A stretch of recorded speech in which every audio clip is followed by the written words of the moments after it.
Zum Glück ist wichtig. Mit dem Fabian Unterdecker. Die Woche Premiere vom neuen James Bond Spectre. Wer geht schauen? Natürlich, das ist die Frage unserer Freitagsrunde. Na, schau jetzt. Da kommt ja unser SRG-Direktor Roger de Weck, sonst eher ein stiller Kulturmensch. Nicht nur, Herr Taviani, nicht nur. Ich habe zwar noch keinen James Bond-Film gesehen, aber ich habe alle Bond-Abenteuer als Reklamausgabe gelesen. In Englisch, aber Liebesgrüße aus Moskau, auch in einer wunderbaren italienischen Version vom italienischen Übersetzer und Rechtsphilosoph Riccardo Bobbio. Klingt spannend. Ja, in der Tat. Er hat im Nachwort ein köstliches Aperçu geschrieben, wo erst Draufgängertum, der libertäre Virilismus vom James Bond mit der kollektiven Gewalt von der kommunistischen Bewegung unter Mussolini verglichen hat. Gut, ich werde vielleicht weitergehen zum Simon Ammann. Vor allem die aufklappbaren Faltposter von allen 45 Bond-Girls im letzten Kapitel mit Rubbelplausch und Simon Ammann, wir gehen vielleicht über unsere Runde eins weiter vom James Bond. Der hat etwas zu sagen zum Bond? Ja, also, ich bin schon seit Jahren schambar neugierig auf die Bond-Filme. Die sind aber leider immer ab 16 Jahren freigegeben. Okay, ja, ist schon das Problem. Ne?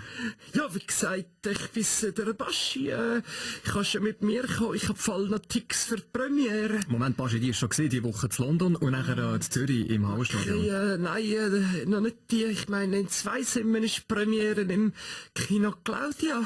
Und will ich am Morgen im Pneuhaus Beckliger noch einen zur Occasionsmessauftritt habe ich für die Anlass noch gerade zugesagt. Über zum Tennis. Roger Federer, der spielt die Woche zu Basel. Könnten ja durch den Tag locker ein bisschen Kollegen besuchen zu Basel in China und am Abend den Gegner an den Swiss Indoors vom Platz fegen. Ja gut, ich meine, das Basel-Turnier ist wirklich grässlich, oder? Allbald muss irgendwie Basler Politiker, Fan, Manager vor der Kamera stehen und dann kommt auch noch der Heinz Günther und macht auf dem Platz noch tatsächlich 2-stündiges Interview, oder? Ja, aber das ist doch schön, so vor den eigenen Fans. Ja, spätestens. Der geht dann noch lieber jeden Abend Mormonen oder Zeuge Jehovas vor der Tür als der Heinz auf dem Platz. Eine Gegenfrage vielleicht direkt über zum Heinz Günther.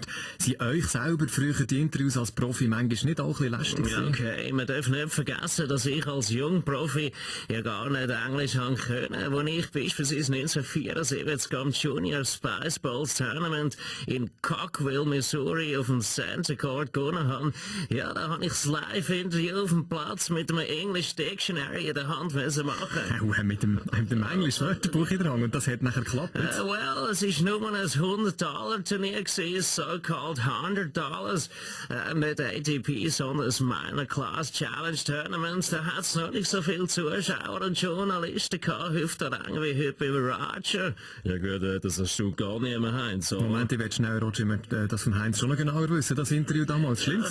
Es geht, das hat nur mein Vater und meine Mutter als Zuschauer gehabt. Die Mutter ist nach dem Tiebreak im 4. Satz eingeschlafen und mein Vater hat gar kein Englisch können. Zum Glück ist Freitag. Mit dem Fabian Unterdecker.